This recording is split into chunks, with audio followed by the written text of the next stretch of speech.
हाथ पुश्तों तक चलेगा। वंडर सीमेंट, फर्क नजर आएगा। निज शांत स्वरूप न जान सका, जीवन भर से भुलाया।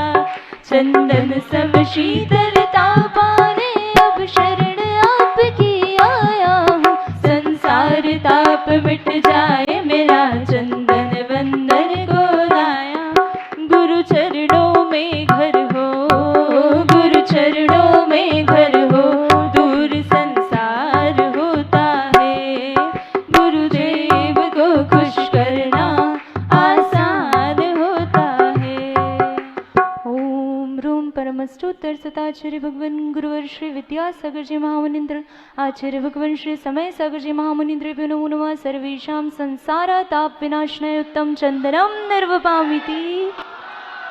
तैयार आ जाएं श्री दिगंबर जैन महासभा न्यास बुढ़ार श्री राजकुमार जी, अजित जी, मनोज जी, प्रदीप जी अक्षत लेकर के पूज्य गुरुदेव के श्री चरणों में। जड़ को ना मैंने जड़ समझा, नहीं अक्षय निधि को पहचान। अपने तो केवल सपने थे, ब्रह्म और जगत का भटका। चरणों में अर्पित अक्षत अक्षय पद मुझको मिल जावे। तब ज्ञान ऋण की किरणों से यह हृदय कमल भी खिल जावे। गुरु कह दे हम वो करें, गुरु कह दे हम वो करें, यही वरदान होता है। गुरुदेव को खुश करना आसान होता है। ओम रूम परमस्तोत्र सताचार्य भगवान गुरुवर श्री विद्यासागर जी आचार्य भगवान गुरुदेव श्री समय सागर जी महामुनिंद्रेभ्यो नमो नमः। सर्वेषां अखंड अक्षय पद प्राप्त क्षतान निर्वपामिति। पुष्प समर्पित करने के लिए हमारे बीच में सकल दिगंबर जैन समाज मुगावली से श्रीमान दाऊ जी, मोदी जी, मनीष जी, रितेश जी, नीतेश जी, दिनेश जी, सुधीर जी, अंकित जी, शरद जी एवं अंकित जी सपरिवार आए और पुष्प समर्पित कीजिएगा। इन विषय भोग की मदिरा पी में बना सदा से मतवार। तृष्णा को तृप्त करे जितनी उतनी बढ़ती इच्छा ज्वार। मैं काम भाव विध्वंस हेत मन सुमन चढ़ाने आया हूँ। यह मदन विजेता बन न सके, यह भाव हृदय में लाया हूँ। गुरु साथ रहे मेरे, गुरु साथ रहे मेरे, मन तुमसे कहता है। गुरुदेव को खुश करना आसान होता है। ओम रूम परमस्तोत्र सताचार्य भगवान गुरुवर श्री विद्यासागर जी आचार्य भगवान गुरुवर श्री समय सागर जी महामुनिंद्रेभ्यो नमो नमः। सर्वेषां कामबाण विध्वंसनाय खंड ब्रह्मचर्य पद प्राप्त पुष्पम निर्वपामिति स्वाहा। सकल दिगंबर जैन समाज पथरिया से हमारे बीच में श्रीमान शिखर चंद जी, नीलेश जी, नितिन जी समस्त दवग्गर परिवार आए और नैवेद्य समर्पित करें। दीदी इस क्षुधा रोग की व्यथा कथा भव भव में कहता आया हूँ। अति भक्ष्य भक्ष्य भगे फिर भी मन तृप्त नहीं कर पाया। नैवेद्य समर्पित करके मैं तृष्णा की भूख मिटाऊंगा। अब और अधिक ना भटक सकूं, यह अंतर्बोध जगाऊंगा। संयम की औषधि खा, संयम की औषधि खा, जीव बलवान होता है। गुरुदेव को खुश करना आसान होता है। ओम रूम परमस्तोत्र सताचार्य भगवान गुरुदेव श्री विद्यासागर जी आचार्य भगवान श्री समय सागर जी महामुनिंद्रेभ्यो नमो नमः। सर्वेषां क्षुधादि रोग विनाशनाय उत्तम नैवेद्यम निर्वपामिति स्वाहा। दीप समर्पित करने के लिए श्रीमान विनोद जी, विकास जी, श्रेयांश जी, जयंत जी जैन फट्टा परिवार पथरिया आए और समर्पित कर जाए। मोहांधकार से व्याकुल हो निज को नहीं मैंने पहचान। मैं राग द्वेष में लिप्त रहा, इस हाथ रहा बस पछतान। यह दीप समर्पित है गुरुवर मेरा, तुम दूर भगा देना। तुम ज्ञान दीप की बाती से हम अंतर दीप जला देना। गुरुदेव को दी दीप बना, गुरुदेव को दीप बना, दूर अंधकार होता है, गुरुदेव को खुश करना आसान होता है। ओम रूम परमष्टोत्तर सताचार्य भगवान गुरुदेव श्री विद्यासागर जी आचार्य भगवान श्री समय सागर जी महामुनीन्द्रेभ्यो नमो नमः। सर्वेषां महामोहान्धकार विनाशाय दिव्य दीपम निर्वपामिति स्वाहा। श्रीमान सिंपल जी जैन, अनिल जी जैन, सतीश जी, वैशाल जी जैन, समस्त इंदौर निर्माण कमेटी उपस्थित हैं। आए दीप समर्पित करने का सौभाग्य प्राप्त करें। इन अशुभ कर्म ने घेरा है, मैंने अब तक यह माना था, बस पाप कर्म तज पुण्य कर्म को चाह रहा अपनाना। शुभ अशुभ कर्म सब रिपुदल है, मैंने जलाने आया हूँ, इसलिए गुरु जी के चरणों में अब धूप चढ़ाने आया हूँ। गुरुमुख से निकला शब्द, गुरुमुख से निकला शब्द मंत्र महान होता है, गुरुदेव को खुश करना आसान होता है। ओम रूम परमष्टोत्तर सताचार्य भगवान गुरुदेव श्री विद्यासागर जी आचार्य भगवान श्री समय सागर जी महामुनीन्द्रेभ्यो नमो नमः। सर्वेषां दुष्ट अष्ट कर्म दहनाय धूपम निर्वपामिति। फल समर्पित करने के लिए श्रीमान प्रवीण जी जैन, अध्यक्ष हथकरघा समिति पथरिया, और साथ ही श्रीमान दीपक जी, मंगलचंद जी जैन, शुद्ध गोयल नागपुर से आए और फल समर्पित करें। भोगों को इतना भोगा कि खुद को ही भोग बना डाला, साध्य और साधक का अंतर मैंने आज मिटा डाला।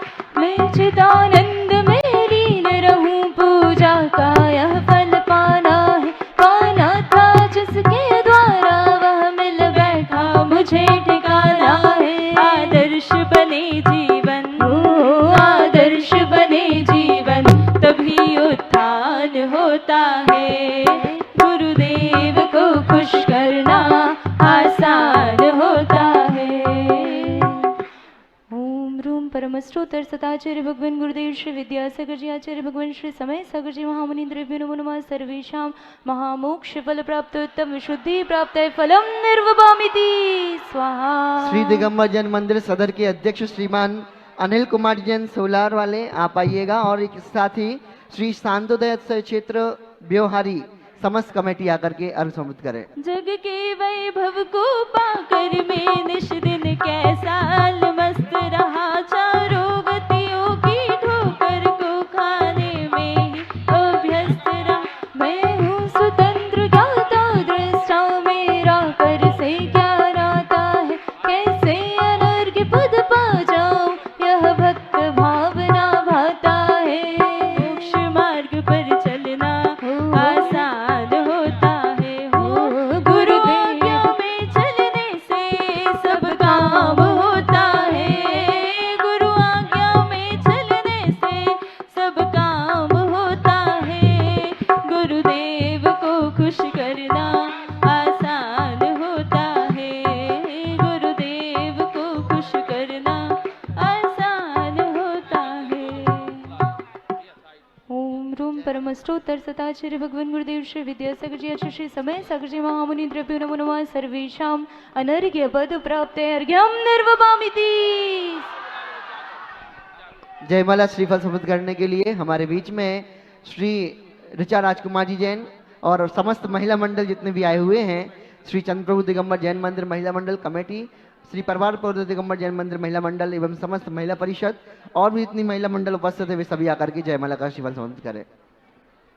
करते तुमको नमन आया तेरी शरण, हे आचार्य भगवन समय सागरम। करते तुमको नमन आया तेरी शरण, हे आचार्य भगवन समय सागरम। भावों की निर्मल सरिता में अवगाहन करने आया, सबका सारा दुख दर्द हरो अर्घ भेंटने आया। हे तपो मूर्ति है आराधक है योगीश्वर है महासन, हे अरुण कामना देख सके युग युग तक आगामी बसन। जिनकी चर्या में चर्चा में श्री मूला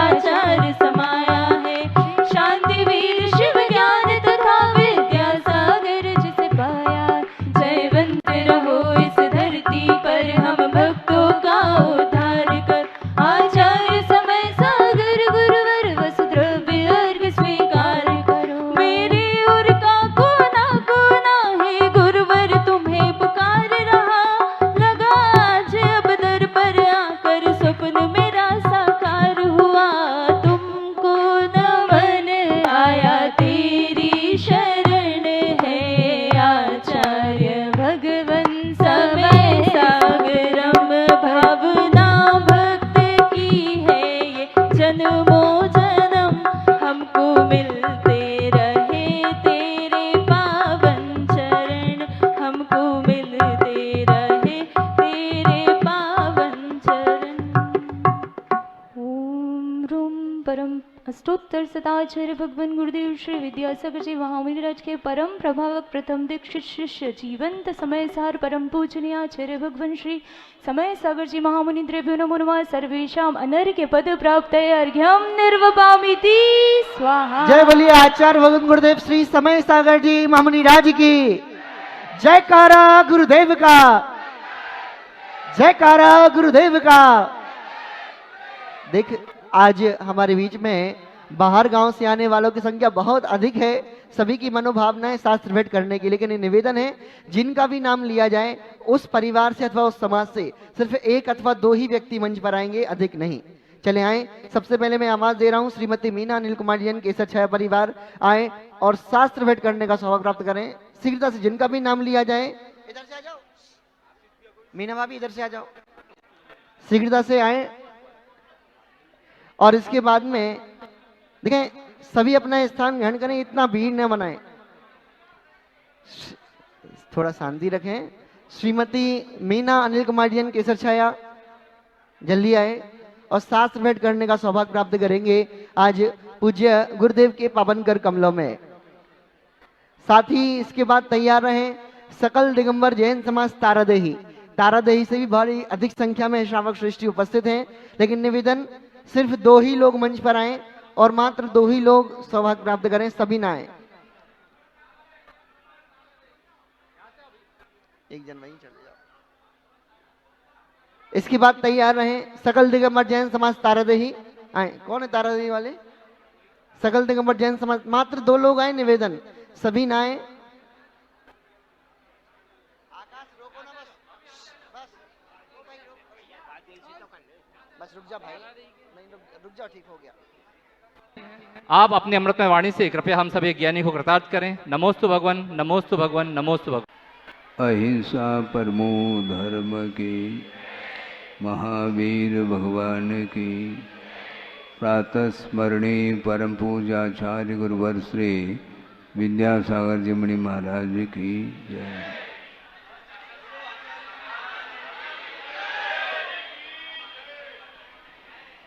अभी लगभग 1.5 घंटे लगभग तत्व चर्चा चली है शास्त्र के आधार से। उसके बाद विभिन्न स्थानों से जो जनता आई है, समाज के लोग आए हैं, उन्होंने शास्त्र समर्पित किया है। 1.5 घंटे तक शास्त्र के आधार से चर्चाएं तो हो चुकी हैं और आपने समर्पित किया है शास्त्र को। इसलिए शास्त्र में, ग्रंथ में अथवा आगम में जो विभिन्न तत्वों का वर्णन पढ़ने को मिलता है, उसमें उपादेयभूत तत्व अर्थात ग्रहण करने योग्य शुद्ध परमात्म तत्व होता है। उसकी आराधना करने के लिए अथवा उस शुद्ध आत्म तत्व को उपलब्ध करने के लिए पंच परमेष्टि का आलंबन लिया जाता है। उसके माध्यम से ही भव समुद्र से हम पार हो सकते हैं। आप लोग भक्तांबर में भी इस श्लोक को पढ़ते होंगे। युगादौ भवजले पतताम जनानाम आलंबनम, ऐसा कहा। जनेन्द्र भगवान के चरण युगल आलंबनीय हैं। संसार से प्राण दूर होने के लिए इच्छा आप लोगों के अंदर विद्यमान है, तभी दूर दूर से अपने घर को छोड़ करके यहाँ पर आए हो। हैं, यहाँ पर बुलाया तो है नहीं, वैसे भेज भी नहीं रहे हैं। हाँ, पक्की बात है, न हम भेजते हैं न बुलाते हैं, किंतु जो संसार से ऊपर उठना चाहता है, जिसके अंदर उत्कंठा है, आत्मकल्याण करने की वह बहुत दूर भी रहता हो तो भी वह आ जाता है, क्योंकि इच्छा उसकी है।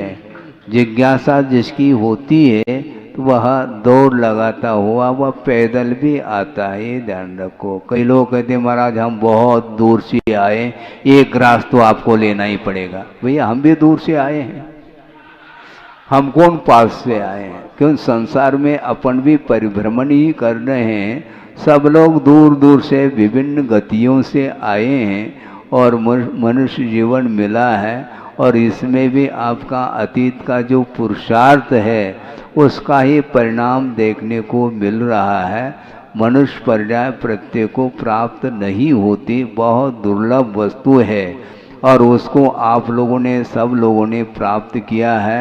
इस मनुष्य जीवन को सार्थक सिद्ध करने के लिए निरंतर देव गुरु शास्त्र की उपासना करते हुए अपने अज्ञान दशा में किए हुए जो पाप कर्म हैं उनका क्षय करने के उद्देश्य को लेकर के ही प्रभु को हम स्मरण में लाते हैं और गुरु को भी स्मरण में लाते हैं, क्योंकि उनकी स्मृति के माध्यम से अतीत में जो कर्म बंधे हुए हैं वो सारे सारे नष्ट हो सकते हैं। संसार के विच्छेद करने के लिए पंच परमेष्टि आलंबनीय हैं और उनका आलम्बन ले करके अपने भावों को पवित्र बनाने का पुरुषार्थ करते हैं, तो निश्चित रूप से जीवन का अंत हो सकता है। जीवन का अंत का अर्थ क्या? संसार का अंत हो सकता है, संसार का विच्छेद हो सकता है। जल्दी से जल्दी जो मुमुक्षु भव्य जीव हैं उनका संसार का विच्छेद हो, और जहाँ पर अनंत परमेष्टि विराजमान है वहाँ पर जगह की कमी नहीं है। ध्यान रखो, यहाँ पर बैठने उठने के लिए स्थान नहीं है, किंतु जिस स्थान पर अनंत सिद्ध परमेष्टि विराजमान है वहाँ पर और भी अनंत जीव पहुँच जाए शुद्ध बन करके, वहाँ पर स्थान पर्याप्त है। वहाँ पर पहुँचने के लिए भी हम भी पुरुषार्थ कर रहे हैं और आप लोग भी पुरुषार्थ करिएगा, किंतु मोक्ष प्राप्त करने के लिए जिन जिन वस्तुओं से जिन जिन स्थानों से लगाव है उसको दूर करना पड़ेगा। जो आसक्ति है, जो अटैचमेंट है, उसको तो छोड़ना ही पड़ेगा। भले प्रत्येक व्यक्ति ने यहाँ पर श्रीफल भेंट किए हैं कि महाराज हम पथरिया से आए हैं और हम पथरिया से आए हैं, हम तारादेवी से आए हैं, हम इंदौर से आए हैं। बहुत सारे शहर हैं और यहाँ के लोग कहते हैं महाराज हम नागपुर के हैं, और नागपुर से छोड़ने के लिए उनकी मनसा तो है नहीं। आप लोगों की मनसा है कि महाराज इंदौर की ओर आपका विहार हो। कहाँ पर विहार होगा, क्या होगा, अभी तो आत्मा में ही विहार करना है, क्योंकि उसके माध्यम से ही मोक्ष मिल सकता है। यही इस 10 मिनट या 5 मिनट में जो विषय रखा है इसमें यही सार है, जो कि 1.5 घंटे तक जो सुनाया है उसका भी सारभूत विषय यही है। सबको मोक्ष प्राप्त करना है। इस उद्देश्य को लेकर के आप पुरुषार्थ करेंगे तो आपको भी वह सद्गति मिल सकती है। मिले इस पवित्र भावना के साथ। अहिंसा परमो धर्म की, अहिंसा परमो धर्म की, महावीर भगवान की। प्रातः स्मरणी परम पूज्याचार्य गुरुवर श्री विद्यासागर जी मुनि महाराज की है।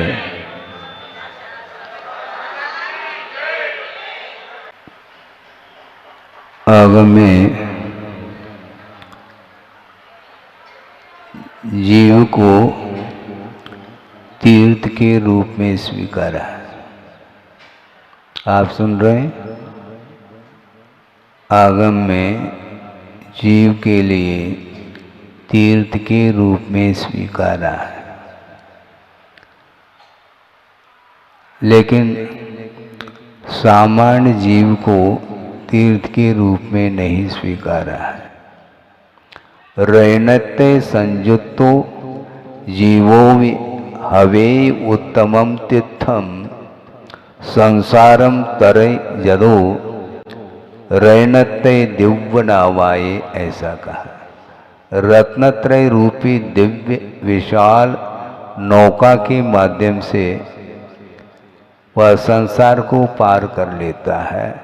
इसलिए रत्नत्रय से विभूषित जो जीव है उस जीव को ही तीर्थ के रूप में स्वीकारा है। जीव तो सामान्य से सभी हैं।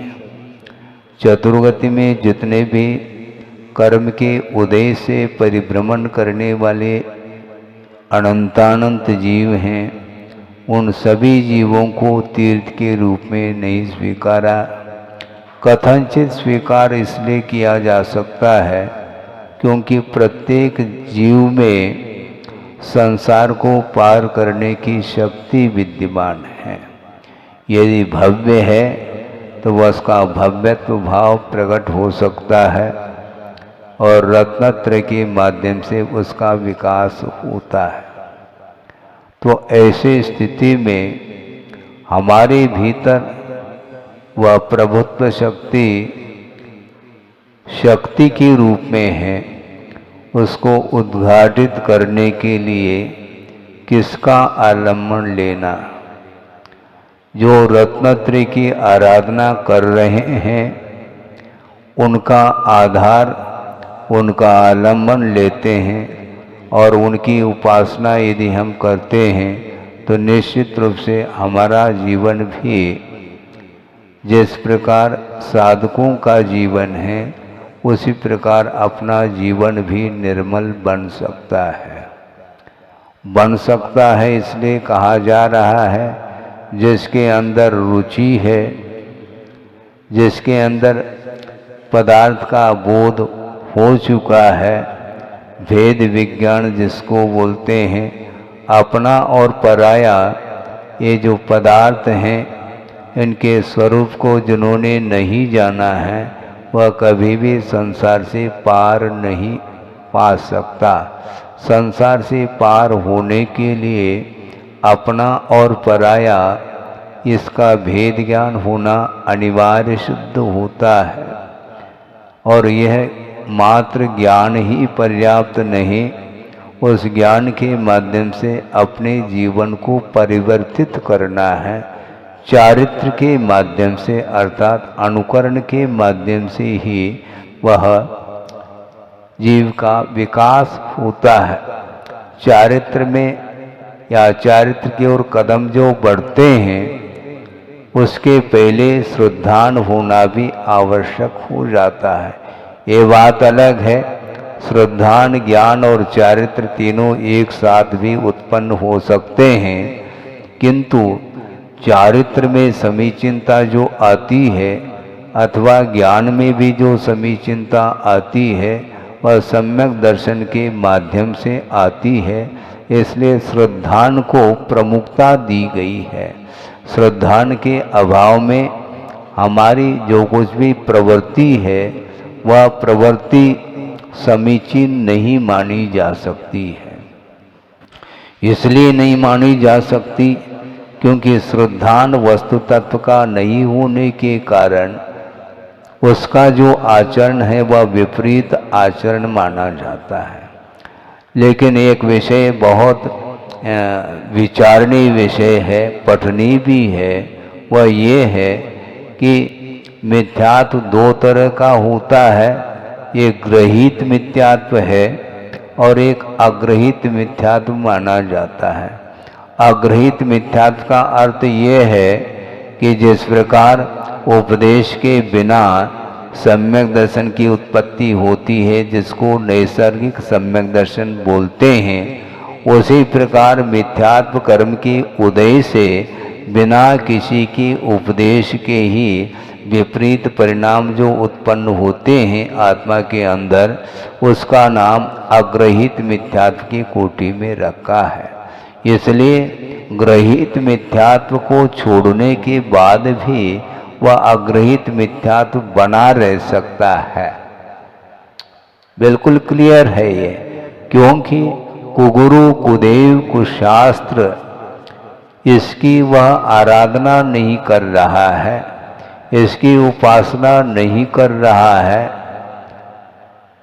किंतु इनकी आराधना नहीं करते हुए भी, इनकी अर्चना नहीं करते हुए भी सच्चे देव गुरु शास्त्र की उपासना करते हुए भी मिथ्यात्व का उदय हो सकता है, इसको नकारा नहीं जा सकता।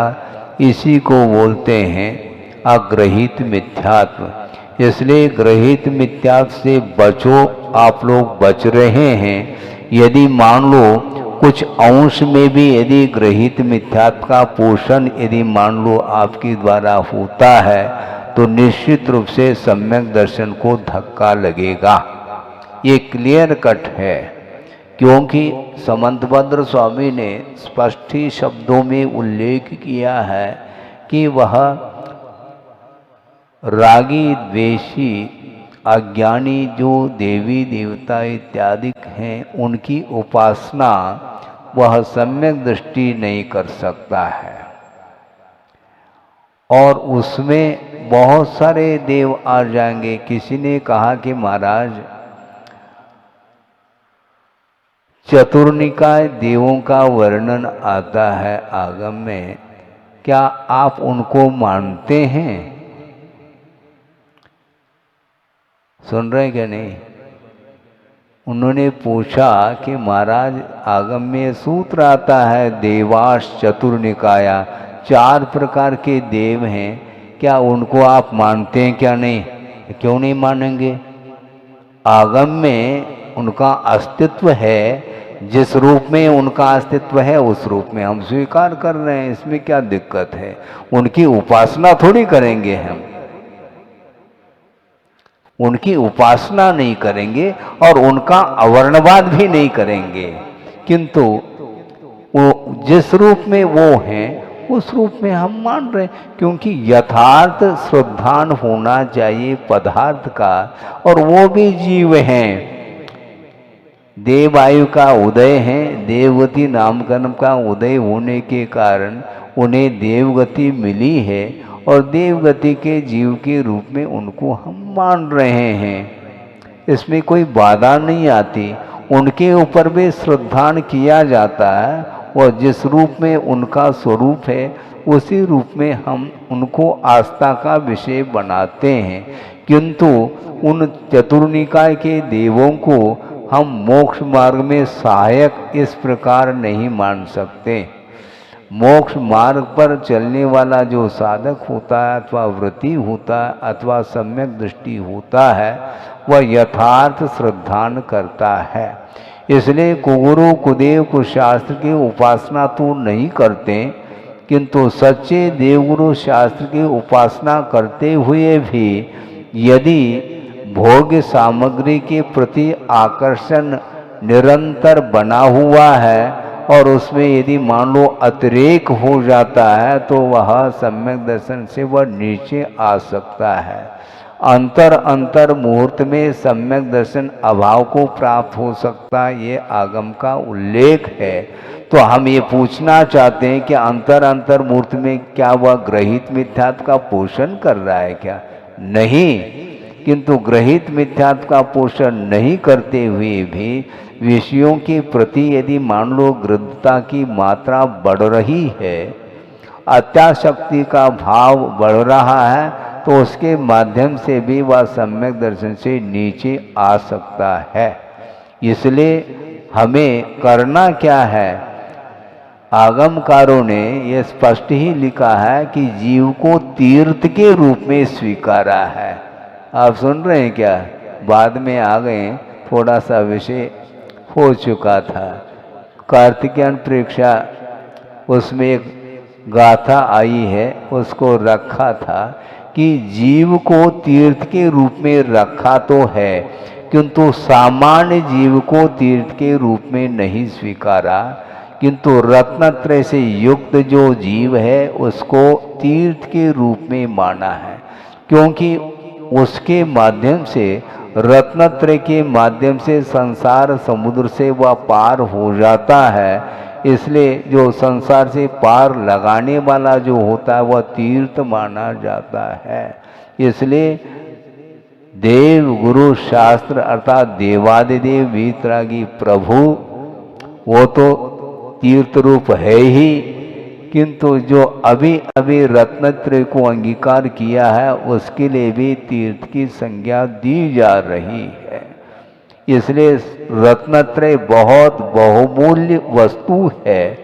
संसार से पार होने की इच्छा तो संसारी प्राणी की बनी रहती है, किंतु जिसके माध्यम से संसार का विच्छेद होता है उसका वह आलम्बन नहीं ले पाता। यदि लेता भी है तो श्रद्धान के रूप में लेता है, चारित्र के साथ वह जीवन नहीं जी पाता, तो फिर वह पार नहीं हो पाता है। लेकिन श्रद्धान भी बहुत बड़ा महत्वपूर्ण विषय है कि चारित्र के अभाव में भी एक बार जैसे सम्यक दर्शन की उपलब्धि हो गई है और उस सम्यक दर्शन को जिन्होंने क्षाई के रूप में परिवर्तित किया है, तो उसमें उसका संसार में रहने का अधिकतम काल कितना है? 4 भव कहा, सुन रहे हैं? 4 भव से अधिक नहीं। कौन? क्षायिक सम्यक दृष्टि। एक वर्तमान का भव है जिसने मिथ्यात्व के साथ मनुष्यायु अथवा तिरंचायु का बंध किया है और इस मनुष्य जीवन में सम्यक दर्शन को प्राप्त करके केवल्य और श्रुत केवल्य के पाद मूल में वो सम्यक दर्शन को क्षाई के रूप में परिवर्तित किया है, तो निश्चित रूप से वह भोग भूमि का मनुष्य अथवा तिर्यंच बनता है। फिर वहाँ से अवसान को प्राप्त करके वह निश्चित रूप से देवगति को प्राप्त करता है। तो वर्तमान का एक भव और एक भोग भूमि का भव, और वहाँ से देव पर्याय को प्राप्त कर लिया तीसरा भव, और वहाँ से च्युत होकर के पुनः मनुष्य बन करके रत्नत्रय की आराधना करके वह मोक्ष का लाभ ले लेता है। इस प्रकार क्षायिक सम्यक दृष्टि का अधिकतम भव 4 भव बताया है। इसलिए वस्तुतः सम्यक दर्शन बहुत महत्वपूर्ण वस्तु है। किंतु ये भी ध्यान रखना, सम्यक दर्शन क्षाई के रूप में परिवर्तित करने के बाद भी चारित्र के शरण जाना ही पड़ेगा, क्योंकि जब तक वो श्रद्धान को हम उसका अनुकरण नहीं करेंगे, जिस रूप में वस्तु के प्रति श्रद्धान किया है उसी रूप जीवन को ढालने के लिए चारित्र की बड़ी आवश्यकता होती है। क्षायिक सम्यक दर्शन होने के बावजूद भी असंयम अवस्था में उसको मुक्ति नहीं मिलेगी, चाहे वह तीर्थंकर का जीव ही क्यों न हो। तीर्थंकर के लिए भी ये कोई अपवाद नहीं है कि बिना दिगंबरत्व के वह मोक्ष को प्राप्त कर ले, उसी भव से उसे मुक्ति मिलेगी, ये बिल्कुल सत्य है। किंतु ये सत्य होते हुए भी परिग्रह का विमोचन करना आवश्यक है। क्षायिक सम्यक दर्शन जिसे प्राप्त है तो बहुत उसका सम्यक दर्शन निर्मल हो चुका है, लेकिन निर्मल सम्यक दर्शन का होना अलग वस्तु और चारित्र को निर्मल बनाना ये भिन्न विषय है। जब तक वैराग्य उत्पन्न नहीं होता तब तक वह तीर्थंकर का वह जीवन असंयम दशा में जो व्यतीत हो रहा है, वह क्षायिक सम्यक दर्शन होने के बावजूद भी राग का अभाव नहीं हो पा रहा है।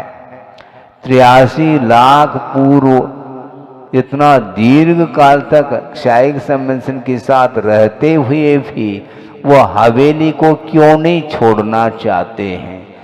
क्या वह हवेली अपनी हवेली मान रहे हैं क्या? नहीं। बोलो। महाराज श्रद्धान तो उनका प्योर है।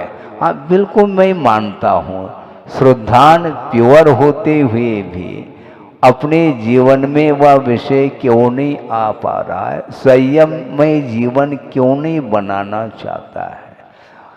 असंयम अभी भी रुच रहा है, ये मानना पड़ेगा।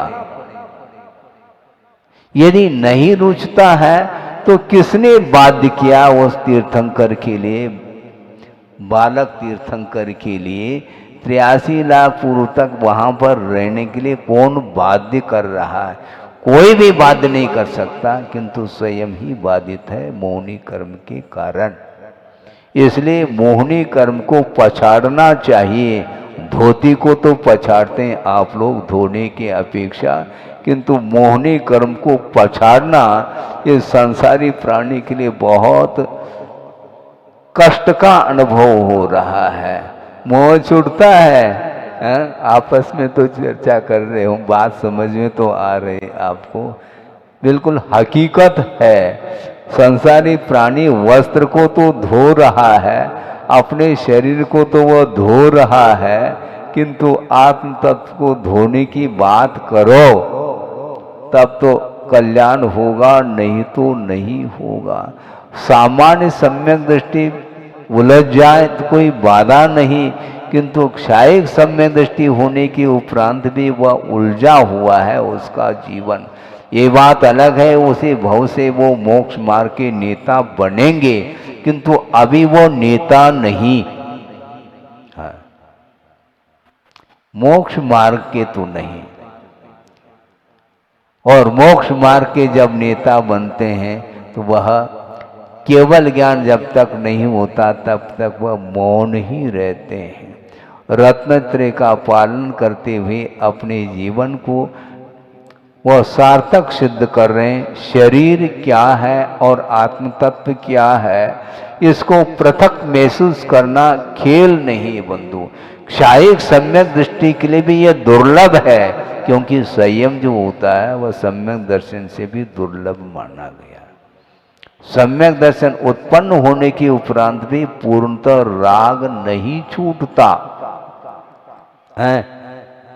चक्री वो भी क्षायिक सम्यक दृष्टि थे, फिर भी षटखंड अधिपति ये क्या वस्तु है, किधर उलझ रहा है वो हमें बताओ।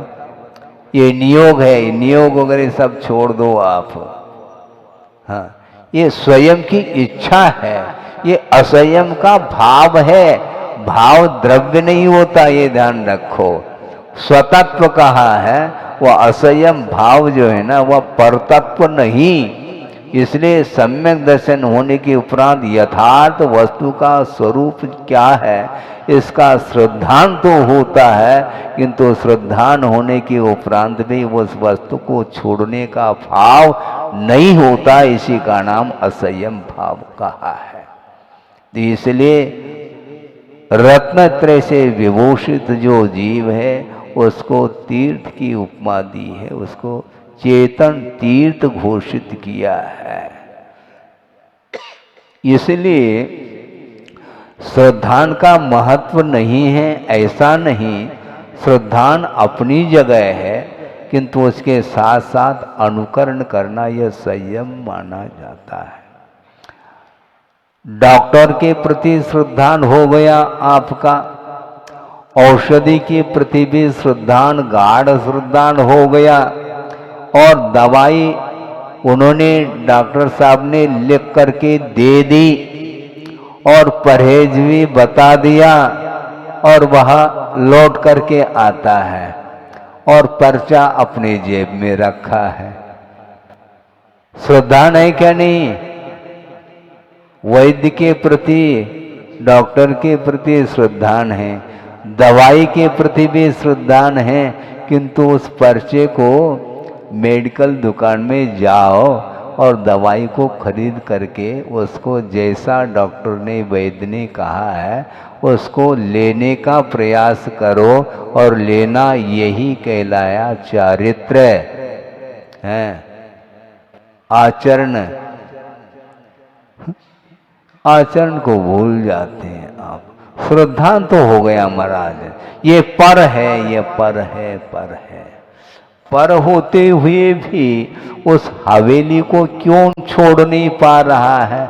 सामान्य व्यक्ति नहीं, वो तीर्थंकर असाधारण व्यक्तित्व को लेकर के जिनका जन्म हुआ है और उसी भव से मुक्त होंगे और उनके निमित्त से असंख्यात जीवों का कल्याण भी होना है।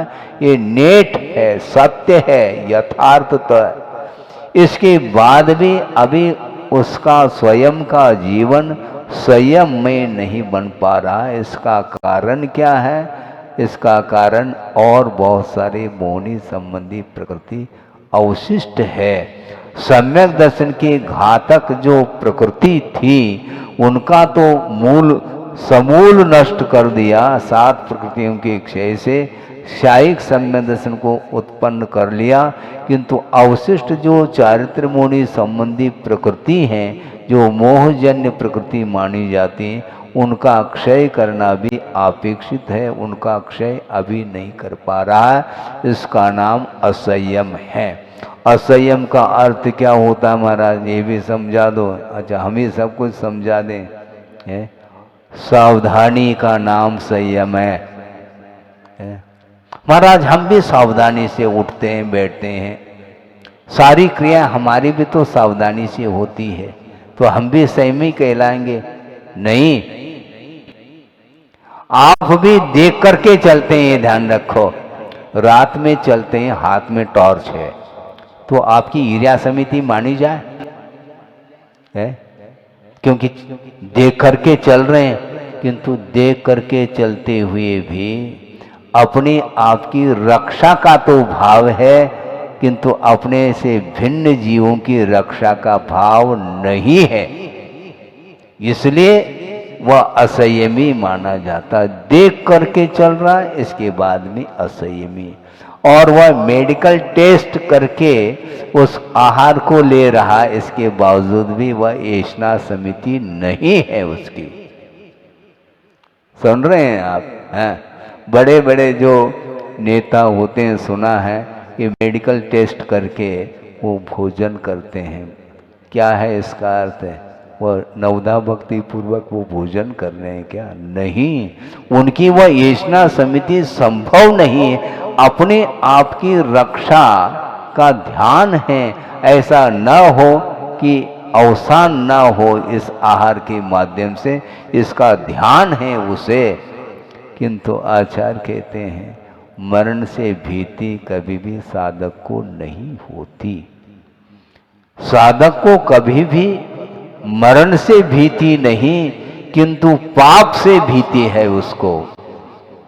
वो हमेशा पाप भीरू होता है। वह राग, द्वेष, मोह इत्यादि जो पापमय परिणाम है, इससे वह प्रतिपल डरता रहता है, क्योंकि इसके माध्यम से संसार का विकास होता है। संसार से पार होने के लिए हमें पाप से डरना है और किसी से डरना नहीं। किससे डरोगे? क्योंकि डरने से मृत्यु से बच नहीं पाएंगे। तो किससे डरना? पाप में परिणाम से डरो, नहीं तो यहीं डरे रहोगे संसार में। हाँ बिल्कुल, पाप से डरो, नहीं है तो यही डरे रहेंगे आप। मतलब संसार से ऊपर नहीं उठ पाएंगे आप। इसको ध्यान में रखना चाहिए। इसलिए रत्नत्रय से संपन्न जो जीव होता है, उसको चारित्र के रूप में, अपने तीर्थ के रूप में स्वीकार कर लिया। जब इस पंक्ति को हमने पढ़ा कि देखो गुरुदेव की किस ओर दृष्टि है, क्या कहना चाहते हैं, तुम तीर्थमय हो किंतु रत्नत्रय से संपन्न हो, तो स्वयं भी संसार से पार हो सकोगे, और जो पार होना चाहता है उसके लिए भी हस्तावलंबन आपके द्वारा मिलेगा। ये है स्वरूप। संसार का स्वरूप अलग है, आत्मा का स्वरूप अलग है। इस प्रकार का भेद विज्ञान होना चाहिए, और भेद विज्ञान होने के उपरांत भी उस शुद्ध परमात्म तत्व को प्राप्त करने के लिए अन्य जितने भी व्यवधायक कर्म हैं उनको भी समाप्त करने के लिए वह कटिबद्ध होता है, तब जा करके वह शुद्ध परमात्मा तत्व को प्राप्त कर सकता है। इसलिए संयम के बिना संसार का अवसान नहीं होगा, और संयम धारण करने के साथ साथ उसके अंदर सम्यक भी होना चाहिए। सम्यक के अभाव में जो कुछ भी आचरण है, वह आचरण किसी भी प्रकार से संसार के विच्छेद के लिए कारण नहीं हो सकता।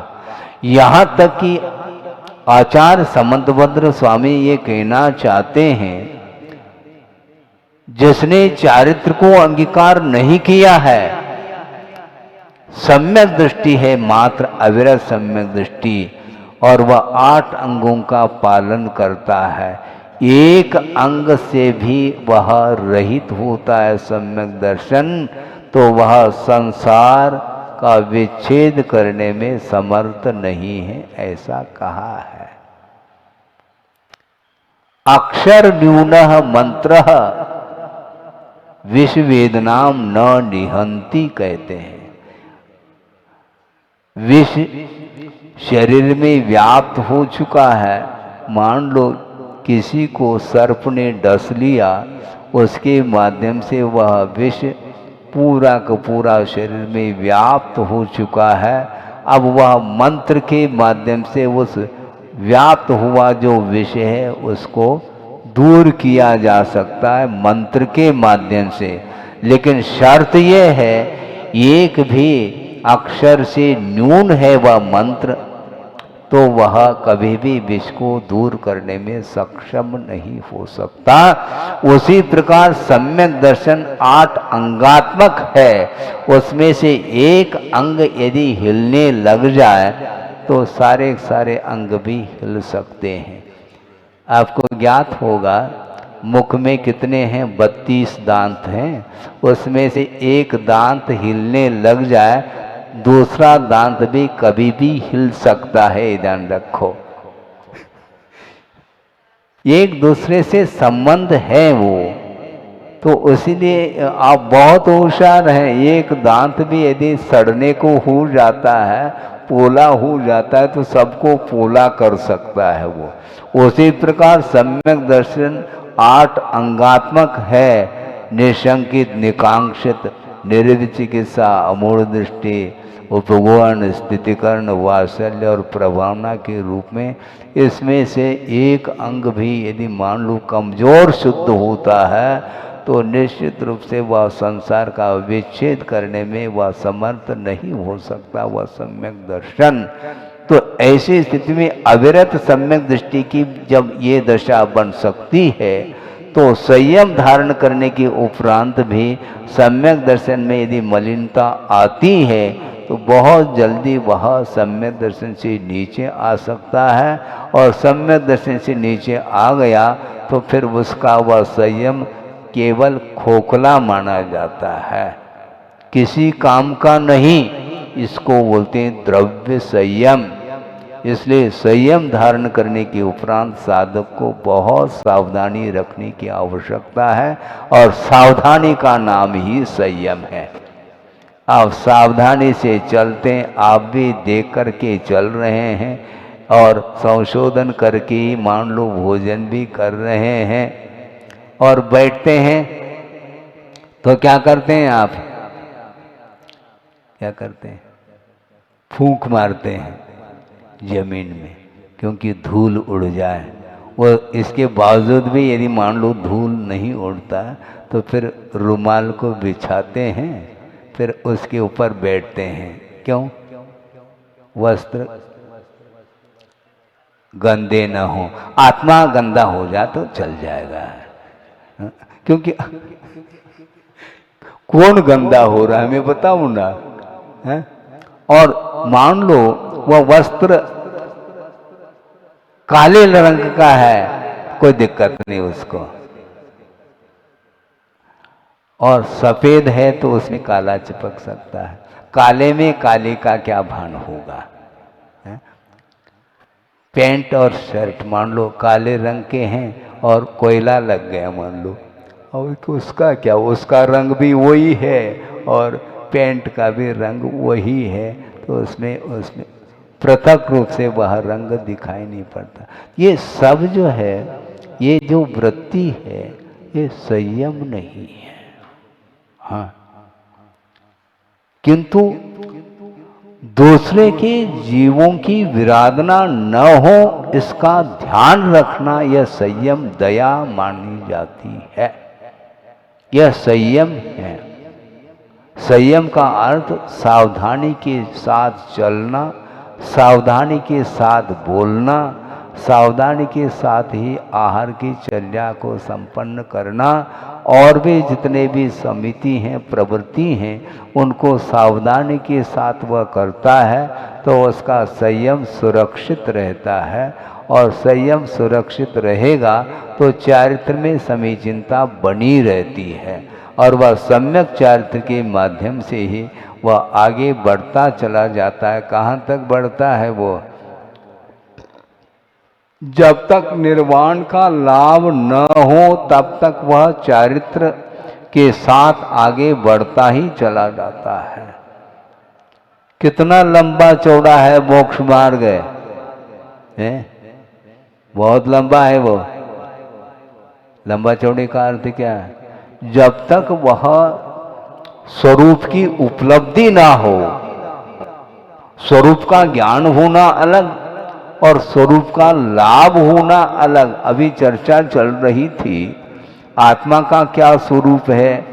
स्पर्श रस गंध वर्ण से वह रहित है, और शब्द से भी रहित है। तो किसी ने कुछ कह दिया तो आपको दिक्कत नहीं होनी चाहिए, क्योंकि आत्मा तो अशब्द रूप है, शब्द रूप है नहीं। तो परेशानी का अनुभव क्यों करते हैं आप? वेट लॉस होने लगा शरीर का और परेशानी में आ गया शरीर का। शरीर तो मैं हूं नहीं, श्रद्धान तो कर लिया है ना, और श्रद्धान कर लिया तो वेट लॉस हो जाए तो आपको दिक्कत क्यों है? आत्मा तो वैसे वेटलेस है, वो लॉस होने का प्रश्न ही नहीं। वह भारी नहीं न हल्का है, क्योंकि यह स्पर्श की ही परिणति है। स्पर्श के जो 8 भेद हैं उसमें हल्का भी है और भारी भी है, दोनों है। वेट आपका बढ़ गया, हाँ 90 100 पार कर गया। अब क्या करेंगे? और ज़्यादा हो गया, मान लो 125 हो गया, तो भैया क्रेन ले आओ, उठाना पड़ेगा क्रेन से। हैं, स्वयं उठ नहीं पाएगा, बैठ नहीं पाएगा, इतनी भारी। ये सब क्या है? ये पुद्गल की ही परिणति है, और उसको लेकर के वह स्वयं अपने आप को मोटा ताजा और अपने आप को दुबला पतला। दुबला और पतला एक ही तो है, लेकिन 2 शब्द के प्रयोग आप लोग करते रहते हैं। ये भाषा है। दुबला पतला का अर्थ क्या? वह उसका शरीर मोटा ताजा नहीं, इसका अर्थ है। तो मोटा ताजा कौन है?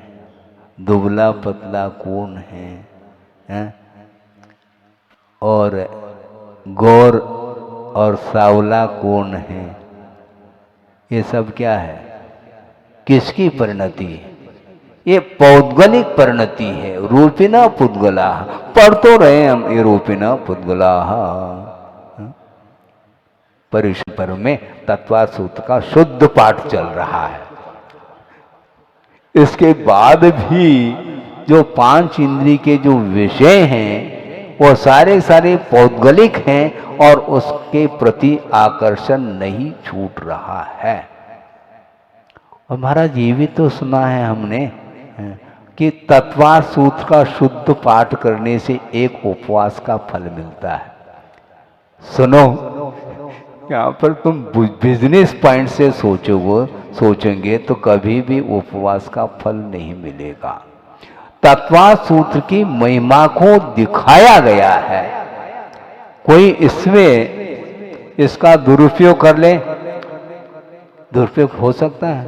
हम बता रहे हैं कि प्रतिदिन कम से कम 10 या 20 बार मान लो तत्पार सूत्र का पाठ करेगा तो एक दिन में 20 उपवास का फल मिलेगा। फिर 1234 आराम से कर लेगा वो। चारित्र शुद्धि व्रत जो है ना, हाँ, वो आराम से कर लेगा, ऐसा थोड़ी होता है, समझो थोड़ा है। उपवास, एक उपवास भी नहीं करना पड़ा और चारित्र शुद्धि व्रत भी हो गया। चारित्र शुद्धि व्रत का अर्थ भी समझ लो, चारित्र नहीं है तो शुद्ध किसको करोगे आप, हमें बताओ, किसको शुद्ध करना है?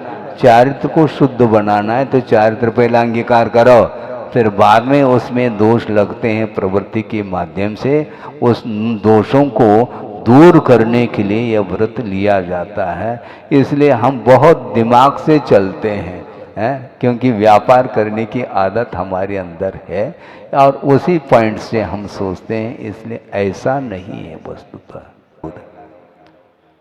इसलिए फेन पुंजे थवा रंभा स्तंभे सार प्रतीयते शरीरेण मनुष्याणाम दुर्बुद्धे विद्य वस्तुतः, ऐसा कहा। फेन पुंज का अर्थात झाग का समूह है, उसमें कोई भी सार नहीं, अथवा रंभा स्तंभे यानी केले के पेड़ में कोई सार नहीं। केले में सार हो सकता है, किंतु केले का जो पेड़ है उसमें परत के ऊपर परत वो निकालते चले जाओ, उसमें कोई भी सारभूत वस्तु दिखाई नहीं पड़ती। उसी प्रकार इस शरीर में भी कोई सार नहीं, ऐसा कहने का भाव है। लेकिन फिर भी अज्ञानी संसारी प्राणी शरीर के प्रति इतना उसका रुझान है, शरीर से इतना वह आकर्षित होता है जैसे उसको बहुत कुछ मिल गया हो। वह सप्त धातु से निर्मित है, 8 द्वार है, जिस द्वार से मल झर रहा है, इसके उपरांत भी उसको साफ सुथरा करने के लिए वह जल का उपयोग कर रहा है। क्षमा रूपी जल का उपयोग करो, जिसके माध्यम से सब कुछ ठीक हो सकता है। लेकिन हो सकता है, हो तब तो, लेकिन दृष्टि नहीं जा पाती। ये असंयम की दशा में जब तक असंयत भाव बना रहेगा तब तक उसकी दृष्टि भीतर की ओर नहीं जा सकती। हालांकि जगन्य अंतरात्मा वो भी है, लेकिन जगन्य इसलिए कहा क्योंकि असंयम के साथ जीवन जी रहा है। संयम के साथ उसका जीवन चलने लग जाए तो निश्चित रूप से वह पूरी तौर से आत्मा का दर्शन कर पाएगा और आत्म संवेदन के माध्यम से ही संसार से ऊपर उठ सकता है। इसलिए संसार से ऊपर उठने की यदि इच्छा आपके अंदर है, आपके अंदर उत्कंठा है, तो निश्चित रूप से आप निरंतर स्वाध्याय आदि करके अपने भावों को निर्मल बनाने का पुरुषार्थ करते हैं तो निश्चित रूप से मोक्ष का लाभ हो सकता है। हो इस पवित्र भावना के साथ अहिंसा परमो धर्म की जय। इस कार्यक्रम के पुण्यार्जक थे घर की लंबी इनिंग चाहिए, वंडर सीमेंट लगाइए। वंडर सीमेंट, फर्क नजर आएगा। सपने तब सच